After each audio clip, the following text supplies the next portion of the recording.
Welcome to today's deep dive. Today is Tuesday, March 10th, 2026, and we are so glad you're joining us. Yeah, thanks for being here. We are tackling a subject today that, honestly, it impacts absolutely anyone working in a modern organization. Yeah. Whether you're, leading a small creative team, managing a massive global division, or just trying to navigate your own career path, you are going to want to hear this. Oh, sure. It's incredibly relevant. Right.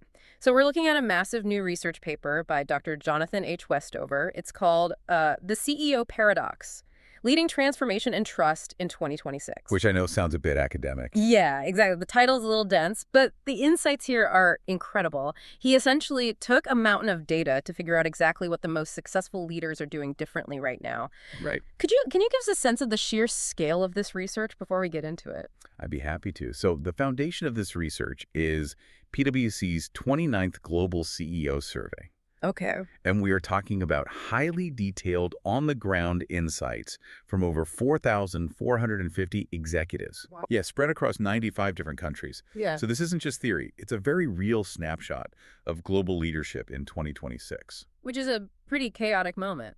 Exactly. It's a moment entirely defined by accelerating technological shifts and, well, unprecedented global complexity. Yeah. And the core mission of our deep dive today is to unpack what Dr. Westover calls the CEO attention crisis. The ultimate modern leadership dilemma. Right. And through this data, we're going to discover why, in a highly volatile world, playing it safe and trying to protect what you have is actually counterintuitively the most dangerous strategic move an organization can possibly make. I love that framing. Yeah. And to help us visualize this tension, the research uses this absolutely perfect analogy right at the beginning. It says leaders today are constantly forced to choose between looking through a microscope and looking through a telescope. The microscope versus the telescope. Exactly. The microscope represents those immediate short-term burning fires, things like a suddenly exposed cyber vulnerability or a macroeconomic swing or maybe a localized supply chain hiccup. Right, the stuff right in front of your face. Yeah. And the telescope, on the other hand, that represents the long-term, multi-year transformative opportunities. The telescope is what actually determines if your company will even exist in 10 years. It perfectly captures the temporal tension leaders face every single day. Yeah. And to set the stakes for you, the listener, the data shows that executive confidence in 12-month revenue growth has absolutely plummeted. Really? Like how much? Well, back in 2022, 56% of executives were highly confident in their short-term growth. Today, in 2026, that number has collapsed to just 30%. Oh, wow. That's almost half. It's a massive erosion of confidence. And because they're panicked about the short term, leaders are currently spending an astonishing 47% of their time staring exclusively through that microscope. Nearly half their time. They're dedicating almost half their working hours to issues that span less than a single year. Okay, let's unpack this, because I want to be fair to these leaders. Yeah. The immediate threats are genuinely scary. Really. Oh, absolutely. The threat landscape has evolved so much just in the last couple of years. I know cyber threats are always a concern, but did the survey show if leaders are actually more worried about it now than they used to be? They are significantly more worried. The data shows that 31% of organizations now feel highly or extremely exposed to cyber threats in the coming year. Okay. That's up from 21% just 2 years ago. Cyber risk is basically tied with macroeconomic volatility as the #1 thing keeping leaders awake at night. Makes sense. But when you dig into the geographic breakdown of that fear, you find an incredibly revealing psychological quirk. Oh. Yeah. German executives, for example, report a 34% high or extreme exposure to cyber threats. Yeah. But their counterparts in the UK report only a 16% high exposure. Wait, hold on. I want to push back on that for a second. Go for it. Are German companies actually getting hacked twice as often as UK companies? Like, what's driving that massive gap? That is the fascinating part. They aren't. They aren't. No. The actual objective incident rates of cyber attacks in both countries are nearly identical. That is wild. So it means the fear isn't just about the actual mathematical risk, it's about the cultural or organizational anxiety surrounding the risk? Precisely. And we see the exact same phantom anxiety when it comes to global tariffs. Really? Yeah. 1 in 5 executives globally tell researchers they are terrified of tariff-related financial losses. If you look at Mexico, that fear spikes to 35% of executives. Which you'd expect given trade dynamics. Right. But when the researchers actually ask them to do the math on their own supply chains, Yeah. 60% of those very same executives admitted they expect little to no actual impact on their profit margins. You're kidding. They're terrified of a ghost. Which leads to a massive aha moment in the research. Exactly. When these executives get spooked by a geopolitical conflict or these perceived, almost ghostly macroeconomic threats, they pull back. They go into a defensive posture, they freeze hiring, they delay upgrading their technology, they completely back away from strategic acquisitions. Right, they turtle up. Yeah. But by retreating to protect themselves from a perceived decline, they actually trigger the exact decline they were afraid of. It's a self-fulfilling prophecy. Let's look at the hard numbers on that because they are staggering. Hit me. The companies led by these cautious defensive executives actually underperformed their more dynamic, forward-looking peers by 2 full percentage points in revenue growth Whoa. and 3 percentage points in profit margins. 3 points in profit margin is huge. In the corporate world, a 3% difference in profit margin is the gap between a company that is thriving and one that is preparing for layoffs. Yeah. It really invites you to look at your own behavior, doesn't it? Think about your own day-to-day decisions. Where in your own work, or even your life, are you letting perceived threats constrain your strategic actions? Are you playing not to lose instead of playing to win? That is a brilliant question for everyone listening to keep in mind, because nothing separates the organization's playing to win from the rest of the pack, quite like artificial intelligence. Oh, without a doubt. Look, everybody is talking about AI. It is inescapable. But the data here is pretty sobering. Isn't it true that most companies aren't actually making any money off it yet? That is entirely true. More than half of these surveyed executives admit they haven't seen a single dollar of revenue gain or cost reduction from all their massive AI investments. So it's just hype for them? For the majority, it is just what we call innovation theater. Buying software to look cutting edge without actually changing how the business operates. Right.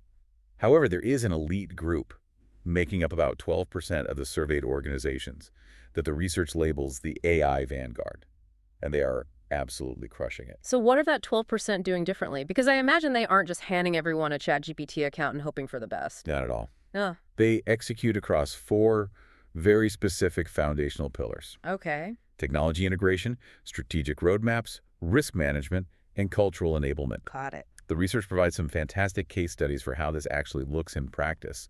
Let's start with technology integration. Okay, lay it on me. Deutsche Bank realized early on that you cannot build next-generation lightning-fast AI on outdated legacy computer systems. Right. So starting way back in 2019, they undertook a massive, highly complex migration, moving 45% of their core applications to the cloud by 2024. That sounds like unglamorous plumbing work. It is entirely unglamorous, but that digital plumbing created the foundation that allowed them to securely deploy generative AI across their customer service and risk assessment divisions. Which paid off. Massively. It began paying huge dividends in operational efficiency by late 2025. You have to build the roads before you can drive the sports car. That makes perfect sense. And that leads into the second pillar, strategic roadmaps. Unilever is the standout example here, right? Because they didn't just try to force AI into every department all at once. Correct. They sequenced their deployment very deliberately. They started in one place where the math was clearest: the supply chain. Smart. By applying AI to demand forecasting, they cut forecast errors by 30%. That is a massive cost saving. And once they had that undeniable win, they took that momentum and confidence and moved into marketing personalization and finally into product innovation. They proved the value step by step. But moving that fast has to be dangerous.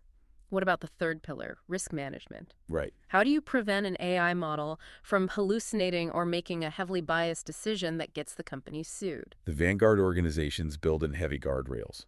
JP Morgan Chase is the gold standard here.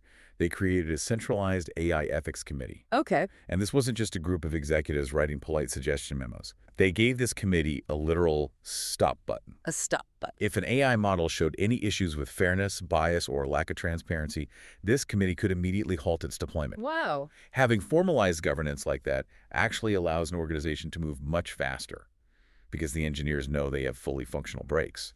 Here's where it gets really interesting. The fourth pillar, cultural enablement.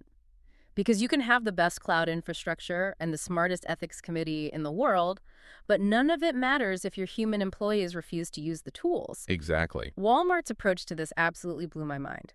They systematically trained 500,000 workers everyone from store associates to corporate staff in AI fluency.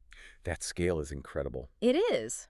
But training alone doesn't overcome human resistance. No, it doesn't.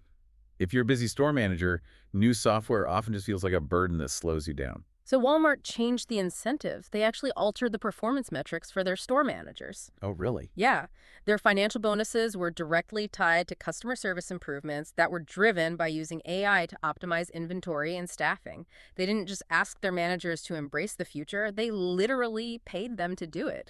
It's a textbook example of aligning human motivation with technological capability. Yep. And this concept of aggressively pushing boundaries Yeah. naturally leads into another major theme from the research: the complete blurring of traditional industry boundaries. Whoa, I wanted to talk about this. Yeah. The organizations that are aggressively expanding across completely different sectors are enjoying profit margins 5 percentage points higher than their peers who just stay in their traditional lane. The boundaries are totally evaporating. I mean, look at Amazon. Right. Most people still think of them as the everything store for retail and maybe cloud computing.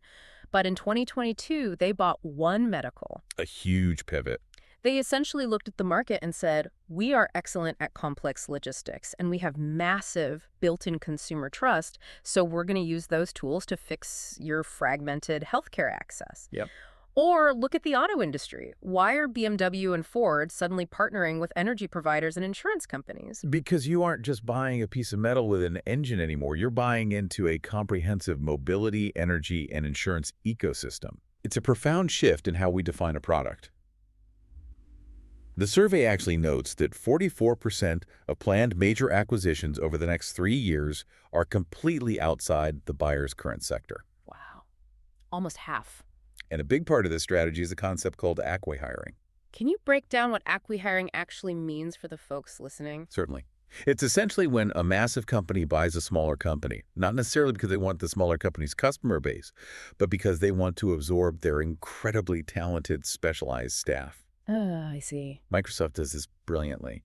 When they bought LinkedIn, they were buying an ocean of B2B relationship data to fuel their enterprise software. Right. When they acquired Nuance Communications, they weren't just buying market share. They were buying highly specialized healthcare AI and voice recognition engineers. You're buying the talent. Exactly. You buy the specific human capability you lack, rather than wasting 5 years trying to build it from scratch in an area where you have no expertise. But having these grand, boundary-pushing ideas is only half the battle. The research points out a glaring execution gap. Big time. 50% of executives say innovation is central to their strategy, but only 8% actually implement proven innovation practices. Why is it so incredibly hard to get this right? Because true innovation requires a rigid structural framework, not just brainstorm meetings. Okay. The data points to 3 specific frameworks: a portfolio approach, systematic experimentation, and external partnerships. Let's start with the portfolio approach. For the portfolio approach, consider Alphabet, Google's parent company. They explicitly separate their core search and advertising business from their other bets, things like their Waymo autonomous vehicles. Right. They operate on a strict 70-20-10 rule. 70% of investment goes to protecting the core business, 20% to adjacent markets, and 10% to transformational high-risk bets. Smart. It allows them to protect their cash cow while still taking massive swings at the future. And for systematic experimentation, Intuit's model is legendary. They have a core philosophy called design for delight. I've heard of that. Yeah, but it's not just a poster on the wall. They back it up by giving their engineers 10% innovation time off to just tinker and experiment with new ideas without any pressure for immediate ROI. That's real commitment. They run hundreds of low-cost prototypes, and the result of giving people that freedom. By 2025, over 50% of Intuit's brand new features came directly from those rapid, safe-to-fail experiments. Incredible. And finally, external partnerships. Yeah. You have to let go of the ego that says you must invent everything in-house. Right. Procter & Gamble's Connect Plus Develop program is the blueprint here. Over 50% of their new products incorporate external ideas. Wow. The Swiffer, which is one of their most iconic products, wasn't invented in an American P&G lab. It was based entirely on existing Japanese cleaning technology they found externally and adapted. That requires such a massive shift from a closed, secretive corporate system to an open, collaborative ecosystem. It really does. But to operate an open ecosystem, you need a critical underlying currency, which brings us to stakeholder trust. I always thought of corporate trust as a warm, fuzzy public relations concept. Something you fix with a nice commercial. Right. But the data paints a very different picture, doesn't it? What's fascinating here is that trust is a hard, measurable financial metric. The data reveals a massive 9 percentage point difference in total shareholder returns between organizations with high trust and those experiencing significant trust concerns. 9 points. 9 points. It is literally financial infrastructure. And the researchers break this down into 3 highly distinct domains. First, you have operational trust. This simply asks, can we physically rely on you when things go wrong? Toyota's the perfect example of operational trust. Yes. During that massive global semiconductor shortage from 2021 to 2023, almost every automaker had to halt production. But Toyota survived far better than its competitors. Because they were prepared. Exactly. Because years earlier, they decided to maintain deeply detailed blueprints of their components and built incredible visibility into every tier of their supply chain. When a primary supplier went down, they weren't scrambling in the dark. They could pivot instantly to alternatives. They proved they were reliable in a crisis. Then you have accountability trust. Yeah. This is about radical transparency, and Patagonia is the ultimate case study. Oh, I love this example. They publish what they call their Footprint Chronicles. It traces the environmental and social impacts of their entire supply chain. Okay. But what makes it radical is that they don't just highlight the good stuff. If a jacket they make causes water pollution, they don't hide it with PR. They put a label right on the website that says, we messed this up, here's the exact pollution we caused, and here's how we're trying to fix it. That is so rare. Paradoxically, for a consumer, admitting those flaws builds an unbreakable bond that a perfectly polished ad campaign never could. And the third domain is digital trust, which Apple has basically built its entire modern brand on. By figuring out how to process complex AI directly on your physical iPhone, rather than sending all your personal data up to a vulnerable cloud server, they made privacy a core, highly profitable brand attribute. People buy their phones specifically because they trust the hardware. Which brings us to perhaps the most urgent area where trust and financial reality intersect today. Climate reality. Right. And just to be clear for the listeners, we're not getting into politics here. We're just looking purely at the financial data from the report. Exactly. Just the data. And the survey reveals a staggering blind spot in global leadership. Right now, 42% of executives openly acknowledge they face moderate to high exposure to climate-related financial losses over the coming year. Okay. Yet only about 20% actually have a defined process for incorporating climate considerations into their business decisions. Wait, really? Yeah. They clearly see the storm coming, but they refuse to fix the roof. That is genuinely terrifying. But then you look at the companies that actually leaned into the climate pivot, and the financial rewards are unbelievable. Take Ørsted, the Danish energy company. They used to be a massive traditional fossil fuel conglomerate, but their leadership looked at the long-term climate models, looked at the future economics, and decided to completely turn their back on their core product. A huge risk. They spent $50 billion transitioning to offshore wind. It was a terrifying bet the company pivot. But what happened? They reduced their carbon footprint by 87%, and they delivered 15% annualized shareholder returns throughout the entire transformation. Doing the right thing for the planet was undeniably the most profitable thing for their shareholders. We see a similar, highly profitable dynamic in agricultural supply chains. Unilever implemented a sustainable agriculture code for their global suppliers. Okay. By 2025, 63% of their agricultural raw materials were compliant with these new environmental standards. And what they discovered was incredible. Requiring climate-resilient farming practices didn't financially burden the suppliers as many feared. Yeah. It actually improved the physical crop yields and reduced costs. Climate action, when it is integrated as a core operational strategy, literally enhances the bottom line. But all of this, the climate pledges, the AI integration, the supply chain overhauls, none of it actually happens without the human workforce. True.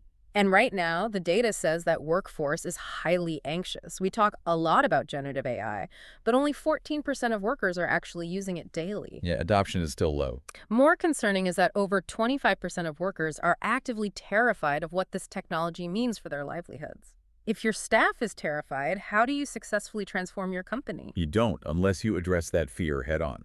The organizations that succeed treat technological transition as an exercise in reskilling and redeploying human talent, not an excuse to eliminate headcount. That's a great distinction. AT&T provides a monumental example of this. They realized their existing workforce simply lacked the skills needed for a cloud-based, AI-driven future. Rather than firing thousands of loyal employees and trying to hire expensive new talent externally, they spent $1 billion to reskill 50% of their existing workforce. I love that. And Siemens did something very similar with their smart factories. When they brought in advanced robots to automate their manufacturing lines, they didn't just hand out pink slips. Right. They used the robots to automate the physically dangerous, monotonous tasks, and they took those same human workers and redeployed them to quality oversight and process optimization. They saved the jobs, made the factory significantly safer, and boosted their overall output. You also have to manage the psychological side of massive corporate change.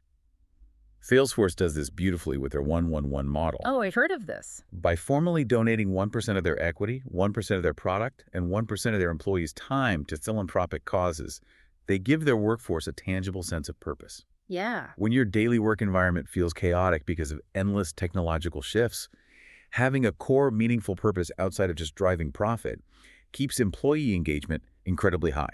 But I have to ask, how does a CEO manage all of this without going crazy? You have AI vanguard pillars, climate pivots, massive reskilling efforts. The velocity of change seems way too high for one person sitting at the top of a traditional corporate pyramid. It is too high. That is why the most dynamic organizations are completely dismantling that traditional pyramid.